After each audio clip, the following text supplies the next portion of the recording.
Hi, my name is PLY. I'm a co-owner at Rogue Wave Coffee Roasters in Edmonton, Alberta.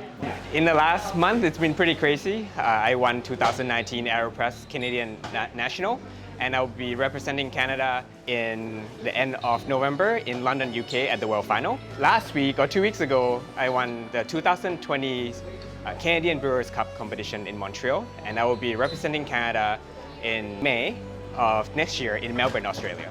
I think specialty coffee is very exciting in the sense that there's no boring coffee. So you can go to location of specialty coffee roaster and you get coffee from the same origin, even the same farm, but it can taste different. And I find that it's very exciting. And also from seasonal to seasonal, coffee that we bring in a specialty coffee and how we roast them is very unique in a sense, very similar to a vintage of wine. For my first black coffee that I really enjoy, it was a geisha natural from Panama that tastes like jasmine and oranges, and that's really sparked me into looking for better or more exciting coffee and what is a coffee world has to offer. And that's when I started to go to different roasters, different cafe, and tried different varietal and different type of coffee, different brewing method as well. For competition, it just happened. So we have a staff in our shop send us an email, hey, there's a Brewers Cup 2019, you should do it. And I was like, okay, I'll do it.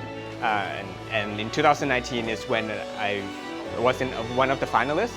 Obviously, David Kim won, but it was a very exciting experience, and I found that going to a competition is where you make connection and get to know people in the industry much better, and everyone is so supportive. And for me, going to competition is actually, my goal is to talk and to connect with the people in the industry in Canada and the world.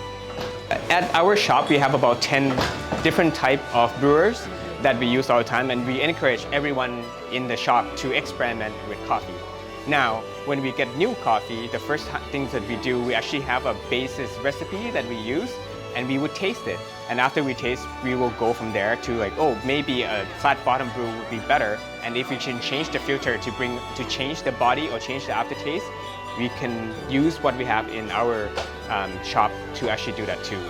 For AeroPress, it's very different because for AeroPress, for me, I have about 20 recipes in my book that I will go to, and I would test them first, and then I will adjust, find the best one first, and then adjust according to either grind size, water temperature, or even paper filters. So Edmund asked me if I would want to do a workshop next Sunday, November 10th, so I'll be teaching AeroPress for 90 minutes. I think the class is full now. And I will be going through a few of my recipes. Some of them will be very simple, and some will be quite complex. And also I'll be showing the recipe that I end up using for the AeroPress national competition as well. After the class, I will be a guest barista for 4 hours from 11 to 3. Edmund gave me full reign. I can do whatever I want for pour over. And so I'm a little scared because Edmund from Moving Coffee is particular at his coffee, and his coffee is so good. And so I'm just a little scared.